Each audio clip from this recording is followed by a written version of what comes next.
Bonjour à tous. Donc je vais commencer par parler de ce qui se passe en ce moment en grande distribution, donc dans les GSA classiques. Et puis après, au fur et à mesure de la présentation, on parlera des nouveaux modes de distribution. Et puis évidemment, après, je passerai la main à Just Eat sur la livraison de repas à domicile. Avant de rentrer dans les changements qui marquent actuellement le paysage de la grande distribution, on va reposer un petit peu le contexte qui n'est pas très simple. Là, vous avez ici les chiffres, notamment tout à gauche, de la croissance qu'on a en grande distribution en ce moment. Donc en hypermarché, supermarché, drive, proximité, discounter. On est seulement à 0,3% de croissance en valeur. Donc on est sur une grande distribution qui connaît un contexte assez compliqué en valeur. C'est notamment vrai, on en discutera un peu plus longuement après, pour les hypermarchés, et notamment les grands hypermarchés qui souffrent beaucoup, sur le non-alimentaire que vous voyez à droite. Là, évidemment, il y a la concurrence du e-commerce qui est très forte, qui n'est pas quelque chose de nouveau, mais qui s'accentue d'année en année. Donc, un non-alimentaire qui est en recul. Le frais traditionnel, donc tous les rayons, fruits, légumes, boucheries, etc. Là aussi, qui souffre un petit peu parce qu'on a de la concurrence de spécialistes. On est de plus en plus nombreux à aller faire nos courses chez les spécialistes frais, grands frais notamment, voilà, qui sont assez dynamiques cette année, qui font plus 10, plus 15% de chiffre d'affaires par rapport à 2017.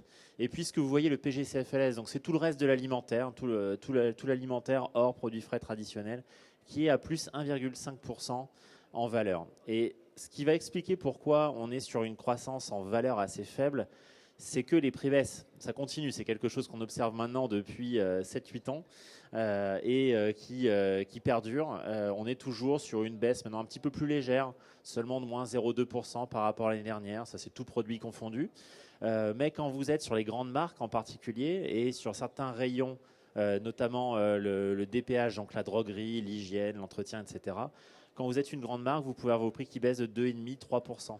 Et ça fait suite à des années déjà de déflation. Donc on a une destruction de valeur qui perdure, qui va probablement s'arrêter l'année prochaine, comme vous le savez, avec les lois de l'alimentation qui vont toucher grandement les marques qui sont vendues avec un taux de marge inférieur à 10%. Donc une fin de déflation qui devrait arriver pour 2019 et qui va chambouler beaucoup de choses aussi au niveau des enseignes compte tenu de leur stratégie prix. Alors si on décortique un petit peu cette croissance en valeur, je vais passer assez vite parce que ce qui est intéressant de voir ici, c'est le 0,2 que vous voyez, le moins 0,2. C'est qu'en volume, les Français ne développent plus leur panier. On est à moins 0,2% alors que la population augmente de 0,3, 0,4%. Donc on n'achète pas plus. Alors heureusement, on voit qu'on a une valorisation et ça se fait avec ce que vous avez en bas à droite, ce qu'on appelle l'effet de mix. Donc plus 2%. Quand vous achetez des produits bio, quand vous achetez des marques locales, des PME, quand vous achetez des nouveaux produits, donc des innovations, eh bien en moyenne, vous les payez, ce qui est assez logique, un peu plus cher que la moyenne des produits qui composent votre panier. Et ça, c'est quelque chose qui maintenant, depuis plusieurs années, vous voyez, depuis 2015, c'est quelque chose qui soutient vraiment la croissance de la grande distribution classique et qui est fondamentale. C'est une valorisation maintenant que cherchent tous les distributeurs pour finalement compenser des volumes qui sont quand même assez mal orientés. Et je parlais juste un instant des petits groupes, des PME. C'est ce que vous avez en haut à gauche ici. Les marques nationales de petits groupes. Donc on parle des fabricants qui font moins de 250 millions d'euros en GMS. Eh bien, ils sont à plus 5%. Plus 5% en vente et quasiment pareil en offre. Donc il y a plus 5% de produits en plus en magasin. Ça veut dire que les distributeurs jouent le jeu. Voilà, on a des produits de petites marques de plus en plus présentes dans les rayons parce que ça répond aussi à une vraie demande des consommateurs. Là, on y reviendra également un petit peu plus tard. Et puis des marques nationales et des MDD qui sont un petit peu plus dans le dur, voilà, qui sont en croissance assez molle face à ces marques de PME qui sont très très bien orientées. Ce qui est intéressant aussi de voir, c'est qu'à l'intérieur de ces marques de PME, c'est 2 tiers de fabricants français à l'intérieur. Donc il y a une recherche de produits de marques locales, enfin de marques de PME et encore plus de marques françaises. Alors les PME sont notamment très fortes sur le bio. Là, vous voyez ici quelques chiffres sur le bio, donc tout produit confondu, enfin tout type de marque. On est sur 20-25% de croissance et ça s'est encore accentué par rapport à l'année dernière. Donc c'était déjà une très belle année, l'année 2017, et ça continue. Et là, on est sur le bio en GSA. On va parler après des spécialistes parce qu'évidemment, le phénomène n'est pas vrai que pour les Carrefour, Auchan, Inter, etc. C'est vrai également chez Biocoop, Naturalia et autres. Donc très forte dynamique des différents acteurs sur le bio et notamment des PME qui sont en avance par rapport aux grands groupes qui ont une part d'offres et une part de chiffre d'affaires sur le bio qui est nettement supérieure à ce qu'on peut avoir pour les grands industriels. Donc comme je vous le disais, ce qu'on observe en magasin traditionnel, dans les carrefours, Auchan et consorts, on le retrouve aussi chez les spécialistes. Il y a un Français sur 4 aujourd'hui qui va au moins une fois dans l'année dans un Biocoop, dans un magasin La Vie Claire, dans un Naturalia, etc. Donc c'est quand même pas neutre. Et évidemment, ça a été permis grâce au développement du parc. Vous voyez en haut à droite, en 2008, le nombre de magasins bio, donc de spécialistes bio. On peut presque les compter sur les doigts des deux mains. Alors qu'en 2018, je vais compter pour vous, il y en a 1600. Donc, vous voyez à quelle vitesse finalement le paysage s'est transformé. C'est vrai pour d'autres circuits de spécialistes aussi, on y reviendra. Mais pour le bio, c'est particulièrement pas important. 1600 magasins chaînés, on compte même pas là les petits indépendants. Biocoop évidemment qui est assez actif, qui a ouvert une centaine de magasins. Et toute enseigne confondue, on est sur 300 magasins de plus en 2018 par rapport à 2017. Donc tous les jours, en fait, il y a un nouveau magasin bio qui ouvre en France. Quand même assez important. Et ce sont des consommateurs, les consommateurs qui y vont, donc un quart des foyers, sont des consommateurs qui ne désertent pas les magasins traditionnels. Ils vont aussi faire leurs courses dans les grands distributeurs classiques. Simplement, ils font de plus petits paniers. Et ça, c'est un phénomène qui est vrai pour tout le monde, pas seulement les acheteurs de produits bio. Il y a une tendance à l'augmentation de la fréquence d'achat. C'est un peu paradoxal parce qu'on parle toujours de gain de temps. On veut gagner du temps quand on fait ses courses et ça touche notamment les grands hypermarchés. Mais en tout cas, finalement, on passe certainement plus de temps à faire ses courses qu'avant puisqu'on a augmenté le nombre de points de vente fréquentés. Une fréquence d'achat qui progresse un petit peu chaque année depuis quelques années maintenant. Et ça fait écho notamment à une recherche de fraîcheur, de produits frais. Vous voyez dans les critères de choix de l'alimentation en France, la fraîcheur, la qualité des produits est quelque chose d'extrêmement important. Ça fait partie des premiers critères de choix des produits chez les Français. Et vous voyez que le prix, finalement, n'arrive qu'en 4e position. Ça reste un critère évidemment fondamental. C'est plus un prérequis maintenant qu'un critère de différenciation très très fort. Et puis vous avez tout ce qui finalement est assez nouveau et ce qui apporte les changements chez les distributeurs qu'on va voir après. Vous voyez la région qui est quand même important pour les 2 tiers des Français qui sont très regardés quand ils font leurs courses. Le bien-être animal, le critère santé, le bio important pour 38% des Français. Donc certes, c'est pas encore tout le monde. Tout le monde ne fait pas des achats de produits bio au quotidien, même si quasiment tous les Français achètent au moins une fois dans l'année un produit bio. Ça reste quelque chose qui, en tout cas, une forte consommation bio, c'est quelque chose qui est encore centré sur essentiellement les familles avec jeunes enfants. Et puis le commerce équitable aussi que vous voyez ici. Si on synthétise tout ce qu'on voit ici dans ce graphique sur des typologies de consommateurs, vous avez ici la manière dont on va catégoriser finalement les foyers français selon leur consommation alimentaire. Les 3 de gauche, donc les tradis, les vite faits, les conviviaux, ce sont ceux finalement qui n'ont pas beaucoup changé leur habitude. Ils ont l'habitude de cuisiner, donc ça c'est ceux qui font la cuisine traditionnelle, pour lesquels pour le coup le prix est assez important, les vite faits, donc on va avoir toute la consommation quand même snacking, traiteur, ce qui explique aussi pourquoi le traiteur continue à bien se développer d'année en année, et puis les conviviaux. Donc ça représente quand même une majorité de Français, les 2 tiers, qui sont quand même plutôt dans une routine d'achat et qui n'ont pas bouleversé leur habitude. Et puis on a tout ce qui est à droite, donc à partir des bio locales, au régime, la conscience animale, les esthètes. Et là, on va retrouver vraiment des Français qui ont modifié leurs habitudes alimentaires. C'est quand même 35% des foyers. Loin d'être neutre quand même. Donc vous voyez, le bio, on parle vraiment de 16% des Français qui sont drivés dans leur comportement, avant tout par leur recherche de produits bio ou de produits locaux. Donc 35% des Français. Alors évidemment, ce changement dans la recherche de produits plus sains est facilité par la technologie. Alors, au tout début, la technologie, notamment sur la technologie mobile, elle permettait avant tout de comparer les prix. Ça a été aussi permis grâce à l'essor du drive. C'est devenu très facile maintenant de comparer le prix des produits quand on fait ses courses.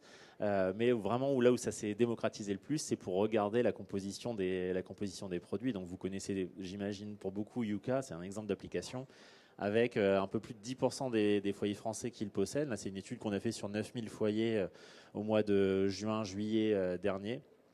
Et vous voyez qu'il y a une forte utilisation.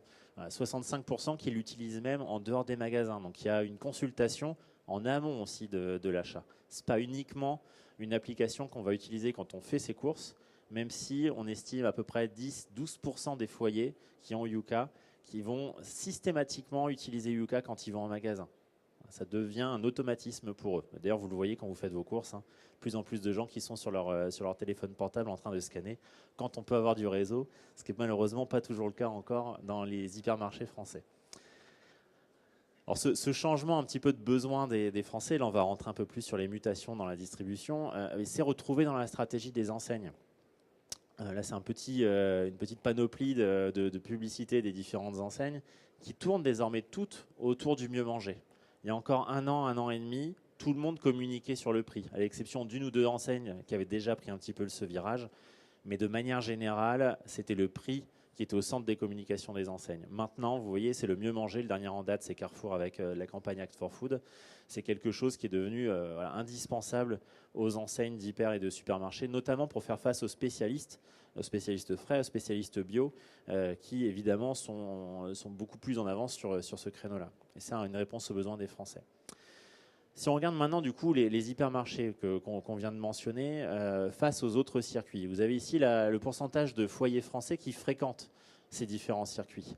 Eh bien, vous voyez que les hypermarchés, ça reste quand même le circuit de prédilection pour les foyers français, hein, quasiment 9 foyers sur 10 qui les fréquentent. C'est en léger recul. Bon, on peut dire que c'est quasiment flat, mais ce qui est intéressant, c'est de voir que tous les autres circuits, avec une surface un peu plus petite, les supermarchés, alors les SDMP, ce sont les discounters, hein, Aldi, Lidl, Netto, etc. Le drive, dont on reparlera, la proximité, tous ces circuits-là gagnent des consommateurs. Alors que les hypermarchés sont plus en difficulté, en particulier les plus grands. C'est très difficile aujourd'hui pour un hypermarché, dès que vous êtes au-delà de 10 000 m², d'être en croissance. Quasiment tout, enfin une grosse partie en tout cas, des hypermarchés au-delà de 10 000 m² sont en souffrance sur le chiffre d'affaires réalisé par le carrelage, comme on dit. Donc vraiment des fortes difficultés pour les grands hypermarchés, les plus petites surfaces qui vont se nourrir sur ces grands magasins et performer davantage. Alors un des leviers maintenant pour les magasins, pour faire face à tout ça et répondre aux besoins des consommateurs, c'est évidemment l'offre. Voilà, l'assortiment, c'est le levier numéro 1 pour générer de la croissance. Encore plus en 2019 parce qu'on ne pourra plus avoir les grosses opérations promotionnelles qu'on a connues encore cette année, hein, du 70-80% de remise immédiate. C'est terminé, ce ne sera plus légal l'année prochaine. Donc l'offre va avoir un rôle encore plus fondamental. Et on voit des marques qui performent très bien et qui, du coup, aident aussi ces distributeurs traditionnels à faire du chiffre d'affaires. Là, vous avez un exemple ici de C'est qui le patron, là aussi maintenant qui a une bonne notoriété. Hein, 3,2 millions de foyers acheteurs, donc c'est loin d'être neutre.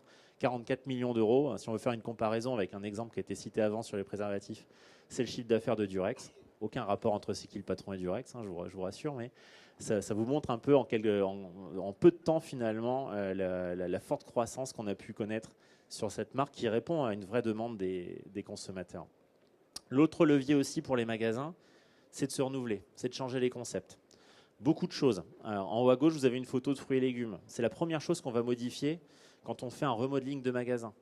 On agrandit l'espace fruits et légumes, on crée notamment un pôle bio qu'on n'avait pas forcément avant ou qui était peu étoffé. On va augmenter l'assortiment, changer le mobilier. C'est le premier critère de trafic d'un point de vente. Quand vous avez un magasin et que vous gagnez sur les produits frais traditionnels, notamment les fruits et légumes, en général, vous gagnez au total point de vente. Donc c'est vraiment quelque chose de très stratégique. Les corners bio au milieu, j'en ai parlé. En bas à droite, vous avez le vrac aussi qui s'est beaucoup développé. On en parlait des emballages juste avant, donc ça fait le lien. Et puis les corners. Là, vous avez un exemple de GoSport. Donc c'est évidemment chez Géant puisque ça appartient au groupe Casino. Donc de la cornerisation, ça c'est quelque chose qu'on voit de plus en plus avec GoSport chez Géant. Il y a aussi Cdiscount qui se développe pas mal, les corners Cdiscount chez Géant avec plutôt de bons résultats. Et tout dernièrement, Carrefour a fait une annonce sur Darty qui va rentrer également dans un magasin.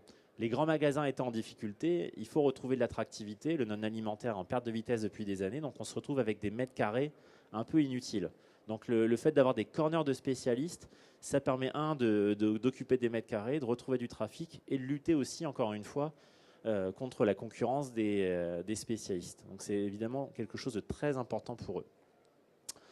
Alors, donc je parlais des nouveaux circuits, donc il n'y a pas que chez les spécialistes qu'il y a de la croissance, il y a aussi dans les magasins de proximité. Donc là, on parle des Carrefour City, Interexpress, Casino Shop, etc. On va retrouver là aussi des magasins qui vont plutôt bien. Alors, ce qu'on appelle la proxy festive, c'est toute la proximité qui va être très très forte sur la bière, sur les produits apéritifs, sur les alcools en général. Et donc ces magasins-là, vous voyez, sont à plus 3%. Donc c'est des magasins très souvent positionnés dans les quartiers de Paris assez festifs, le 10e, le 11e, etc.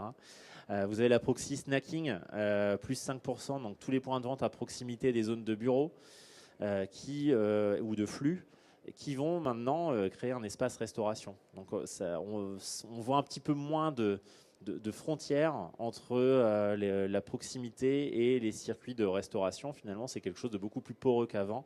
Et donc, pour le consommateur, il fait moins la distinction entre des boulangeries, de la proximité. On voit même ça chez les Freezer Center, chez Picard, vous avez des tables et des chaises aussi maintenant.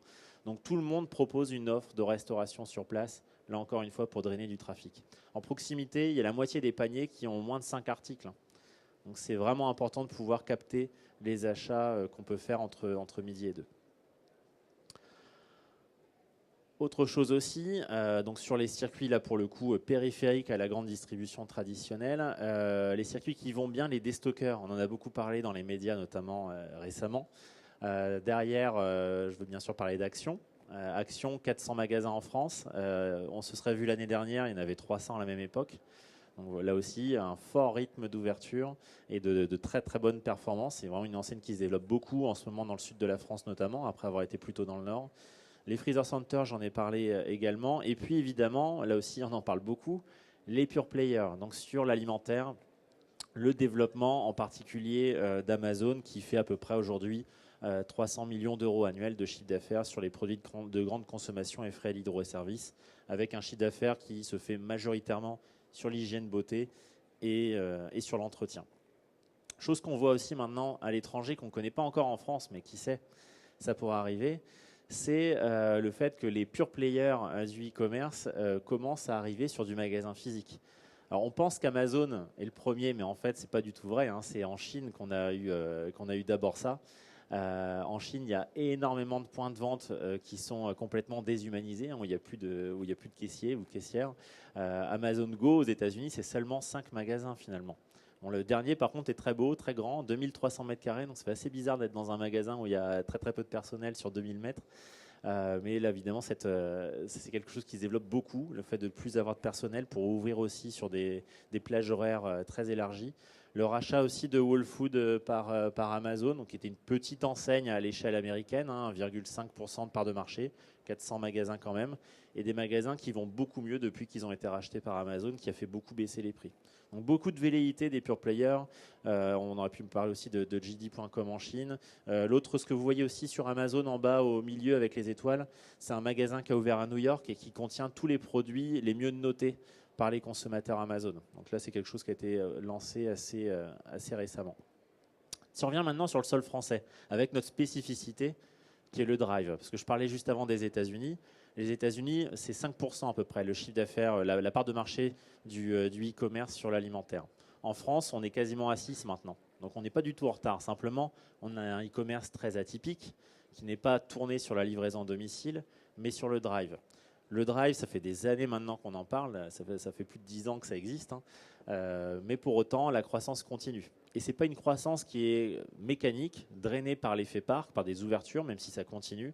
Ce sont des vraies performances de chaque drive en place. Vous voyez, les 2 tiers de la croissance, hein, le 69% c'est ça, les 2 tiers de la croissance sont réalisés par des drives qui ont au moins 2 ans d'existence. C'est le circuit en France sur l'alimentaire qui est le plus dynamique, de loin. Si je ne parle pas là pour le coup de la livraison à domicile dont on parlera juste après. Mais dans des entrepôts, magasins physiques, entre guillemets, c'est vraiment le circuit qui a la croissance la plus saine dans la distribution française. Chose qui est intéressante et aussi qui va changer beaucoup la manière de gérer les magasins, c'est une probable bascule dans les années à venir des ventes vers le drive. Vous avez ici le 7,8%, c'est le poids des ventes du drive dans le couple magasin plus drive. Quand vous avez un Carrefour Market et qui a un drive à coller, en général, il va faire 7,8% du chiffre d'affaires de l'entité commerciale. Sur certaines catégories très tournées famille, c'est beaucoup plus. Vous voyez, sur les changes bébés, donc sur les couches, sur l'alimentation infantile, en moyenne, c'est 16%. Et si on se concentre maintenant sur les drives les plus performants, les drives accolés les plus performants que vous avez à droite, sur ces catégories-là, c'est même 40% du chiffre d'affaires de l'entité qui va être réalisé par le drive. Est-ce que j'ai besoin encore du coup d'avoir la même offre dans mon magasin? Autant de linéaires développés sur ces catégories-là? Ou est-ce que je peux au contraire avoir une offre un peu différente? Proposer des formats que je vais n'avoir qu'en drive, proposer une autre offre en magasin. Il y a énormément de choses sur la complémentarité qui peuvent être faites. Donc ça va amener énormément aussi de réflexion de la part des distributeurs et probablement beaucoup de changements aussi dans les magasins. Et puis donc la livraison à domicile. Alors, la livraison à domicile en France reste assez marginale par rapport au drive. Je vous disais que grosso modo, la part de marché du e-commerce, c'était 6%. Plus de 80%, c'est le drive. La livraison à domicile est encore un peu plus faible, moins d'actes d'achat, moins de paniers moyens, une pénétration plus faible aussi. Mais pour le coup, là, pas mal de développement, puisqu'il y a énormément d'investissement de la part des enseignes pour développer davantage ce mode de livraison-là. On va en reparler dans un instant, avec notamment beaucoup d'alliances.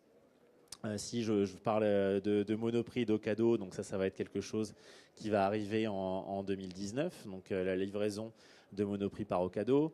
La Monoprix a ouvert sa marketplace sur Amazon Prime Now depuis un peu plus d'un mois avec 6000 références. Il y a eu aussi évidemment l'alliance entre Carrefour et Google où là ça est en train d'arriver déjà sur le non alimentaire et l'année prochaine on pourra acheter sur Google Shopping des produits alimentaires Carrefour.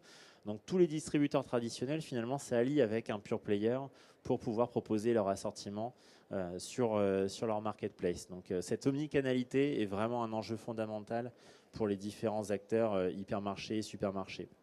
Pourquoi? Parce qu'évidemment, il y a d'autres offres. On a parlé de la livraison domicile, on a parlé du drive, mais il y a plein d'autres modes qui sont en train d'émerger pour aller récupérer ses courses finalement. Le drive, c'est pas forcément du drive avec un entrepôt, type Leclerc Drive, type Chrono Drive. Ça peut être un drive piéton. Ça commence à se développer pas mal sur Reims, sur Lille.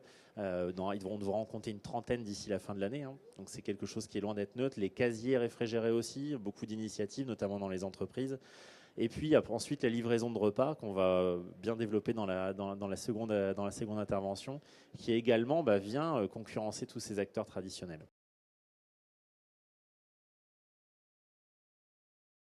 Bonjour à tous.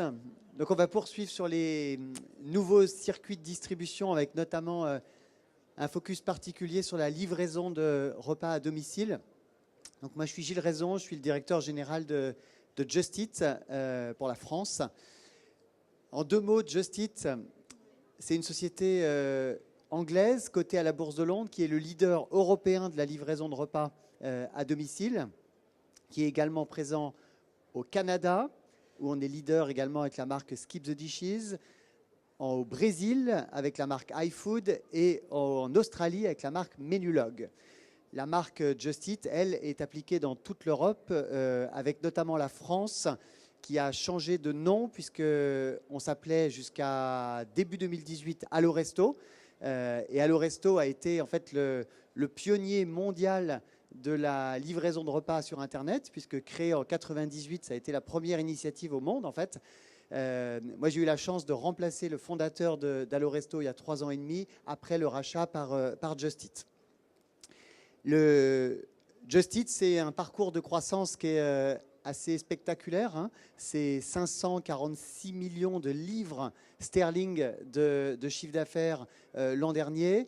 Et les prévisions qui ont été faites pour cette année sont aux alentours de 750 millions d'euros, millions de livres sterling de chiffre d'affaires. Donc une croissance du revenu qui va être quasiment de plus de 40% cette année. Et on espère atteindre le milliard probablement dès l'an prochain. La croissance de Just Eat, elle s'est faite d'abord de manière organique et ensuite par des rachats, et en particulier celui d'Allo Resto, par exemple, a été un des rachats importants de la société. Si on regarde la France en particulier, la France aujourd'hui en food delivery pour Just Eat, c'est 7000 restaurants qui sont partenaires de la plateforme en France. Globalement, on travaille avec près de 100 000 restaurants dans le monde, donc 7 000 en France. sachant que ça représente, et ça c'est un des phénomènes les plus importants, et c'est un petit peu ce qu'on voit dans ce salon aujourd'hui, les spécialités culinaires sont une des clés de la croissance en fait. C'est-à-dire que plus vous avez de spécialités culinaires à proposer, plus vous avez de clients qui peuvent être intéressés. Donc la restauration livrée est née de la pizza. Donc il y a 20, 30 ans, il n'y avait que de la pizza. Aujourd'hui, les ventes se répartissent entre plus de 50 spécialités culinaires. Il y en a 5 ou 6 qui sont naturellement supérieures aux autres. Donc la pizza reste une catégorie importante. Mais le japonais, pour Just Eat, par exemple, c'est la première catégorie. Le burger, naturellement. Vous avez également l'indien, le thaï, le bagel. Vous avez le tacos, qui a été l'énorme tendance de 2018, qui est devenue une catégorie qui a été très, très importante. Vous avez notamment toutes les saladeries aussi qui sont devenues importantes. Et on voit, ça reste tout petit, mais on voit la tendance végane se développer avec désormais de l'offre spécifique en livraison. Par exemple, si vous prenez Just Eat à Paris, on est exclusivement la seule plateforme à livrer, par exemple, l'Abattoir Végétal, qui est un restaurant qui a un succès énorme dans le 18e arrondissement. Vous avez aussi d'autres initiatives comme Hot Vogue, par exemple, qui vend des hot dogs vegan, ou Super Vegan, qui a une offre qui est particulièrement bien adaptée aux jeunes consommateurs. On a livré l'an dernier, on a passé l'an dernier un cap qui est livré plus de 10 millions de repas dans une année avec Just Eat en France. Et donc, naturellement, on est sur des trends de croissance de plus de 35%. Donc, ça va être encore bien supérieur en 2018 et en 2019. Qu'est-ce qui drive la croissance aujourd'hui de ce secteur-là? Il y a 3 choses, principalement. La première chose, c'est le développement des applications. C'est-à-dire qu'on est passé d'une commande qui se passait historiquement au téléphone, et on verra que ça reste très très important, mais une commande qui se passait historiquement au téléphone, quand vous appeliez notamment des vendeurs de pizza, a ensuite un canal majeur qui est devenu le web, ça c'est les premières années d'Allo Resto sur la France, a désormais au canal majeur qui commence à devenir les applications mobiles. Et l'avantage des applications mobiles, c'est que la fréquence d'achat est bien supérieure à ce qu'on avait, ne serait-ce que sur le web. C'est à peu près 30% de plus. Quand vous avez un consommateur qui passe du web à l'application, les ventes, elles augmentent. La fréquence d'achat de ce client augmente de 30%. Et pourquoi elle augmente de 30%? Tout simplement parce que vous avez le magasin avec vous toute la journée, toute l'année, à toutes les heures. Et donc, en général, vous repassez extrêmement souvent de commandes que vous avez déjà passées. Donc, ce qui veut dire qu'il vous faut 2 clics pour commander à manger.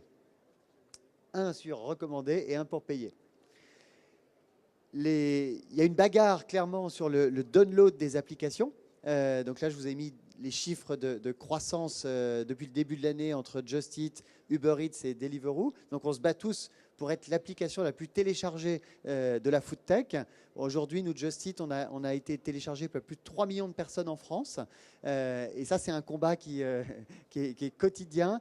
Et c'est ce qui fait la croissance du marché, parce qu'un restaurant aujourd'hui ne peut pas rentrer dans cette bataille du développement des applications mobiles. À part quelques grandes chaînes, donc à part en gros McDonald's, Burger King, KFC, personne ne peut rentrer dans cette bataille des applications mobiles. Pourquoi? Parce qu'un restaurant par nature est plutôt local, et les classements des applications sont nationaux. Et donc, c'est absolument impossible, si vous avez un resto à Mont-de-Marsan, d'être numéro 1 des applications. Et même si vous en avez un qu'à Paris, vous allez toucher 20% de la population potentiellement. Donc, vous n'avez à peu près aucune chance de gagner ce combat-là. D'où l'émergence des plateformes. L'autre driver qui est extrêmement important, c'est que les moments de consommation de restauration livrée se sont complètement développés. C'est-à-dire que historiquement, c'était pizza, football. Désormais, tous les moments existent. Et les moments qu'on constate, nous, naturellement, le soir reste prédominant, mais le soir, aujourd'hui, il devient beaucoup plus divers que le match de foot. C'est-à-dire que, notamment, il y a un driver qui s'est développé de manière énorme dans dans tout le monde entier, mais en France en particulier, c'est le développement des séries. C'est-à-dire que Netflix, il y a un lien entre la croissance de Netflix et la croissance du food delivery. C'est-à-dire que nous, on a fait un sondage récemment qui montrait que 2/3 des jeunes de 18 à 24 ans aiment commander de la restauration livrée quand ils regardent une série. 2/3. Donc c'est absolument énorme. Et en fait, le couple cinéma-restaurant qu'on constatait et qu'on a tous connu, en tout cas tous les plus de 40 ans dans la salle dont je suis, désormais, ce couple-là, il est en train de switcher sur Netflix Just Eat ou Netflix et un de mes concurrents. Mais en tout cas, c'est clairement une tendance de fond. Il y a une autre tendance de fond qui est la livraison au bureau. Malgré le développement des offres de restauration collective, il y a encore beaucoup d'espaces ou d'entreprises où il n'y a pas de solution de restauration. Et là, le food delivery a vraiment rempli cette case-là qui était un petit peu manquante pour livrer des choses qui font plaisir à manger et pas simplement aller chercher le sandwich à la boulangerie d'en bas ou aller acheter un triangle industriel. Donc ça, c'est une nouvelle alternative qui est assez importante. Puis la dernière chose, c'est les lieux de consommation ont également changé. Donc, il y a le bureau, il y a le domicile, mais on constate des lieux de plus en plus insolites. Donc, on livre sur les plages, on livre dans les parcs, on livre dans les résidences étudiantes, on livre en fait des tas d'endroits qui sont devenus en fait des nouveaux standards. En termes de consommateurs, qui achète aujourd'hui de la restauration livrée? Je dirais presque tout le monde, sauf les plus de 55 ans qui restent une cible qui n'est pas encore conquise aujourd'hui par la restauration livrée. En revanche, clairement, les 18-24 et les 18-34 sont une cible complètement captive de la restauration livrée. Et en particulier les 18-24, nous, ce qu'on constate, c'est qu'on voit de plus en plus de jeunes consommateurs qui font le minimum de courses. C'est-à-dire en fait qui achètent les produits directement chez les restaurants, soit en livrée, soit en sortie, mais en tout cas qui ont des frigos presque vides. Et donc ça, c'est une tendance qui est assez importante. On voit également de plus en plus l'émergence d'une offre familiale, c'est-à-dire là, la cible de consommation, c'est plus des femmes de 30 ans. Et chez Just Eat, c'est notre client numéro 1. Donc des femmes aux alentours de 30 ans qui commandent en couple ou pour leur famille. Et ça, c'est quelque chose qui est nouveau, c'est-à-dire que historiquement, on commandait très peu de restauration livrée avec les enfants, et désormais, ça devient aussi un plaisir familial qui est utilisé par les familles. Et le dernier aspect, donc, c'est les gens au travail qui commencent à commander. Et là, c'est intéressant pour nous, puisque c'est des commandes qui sont en général assez grosses, parce qu'elles sont regroupées entre différentes personnes. Un élément chiffré pour montrer la dynamique du marché et ce qui va se passer dans les prochaines années selon nous. C'est-à-dire que si vous regardez le nombre de commandes qui sont consommées aujourd'hui hors domicile, en take-away, livré ou pas livré, vous constatez que vous voyez beaucoup de livreurs dans la rue, mais ça reste une toute petite partie du marché.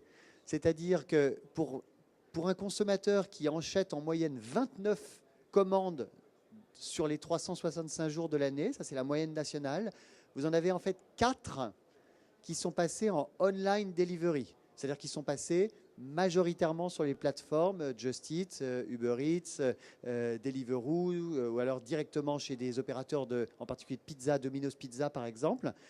Mais vous en avez encore 4 commandes qui sont passées au téléphone pour appeler des restaurants en direct. Et ça, c'est ça qui est en train de complètement shifter sur la partie online. Ces 4 commandes, dans à peu près 2 ans, il n'y en aura plus que 1 ou 2 à peu près, et elles vont toutes shifter sur le online. Il y a quelques années encore, il y a 2 ans, il y avait 75% de ces commandes qui étaient passées au téléphone. Désormais, c'est plus que 50%. Et donc, en fait, la tendance est en train de partir extrêmement vite sur le online. Mais il y a encore un marché qui est plus gros, qui est ce qu'on appelle le Fun Collection. C'est je téléphone et je vais chercher.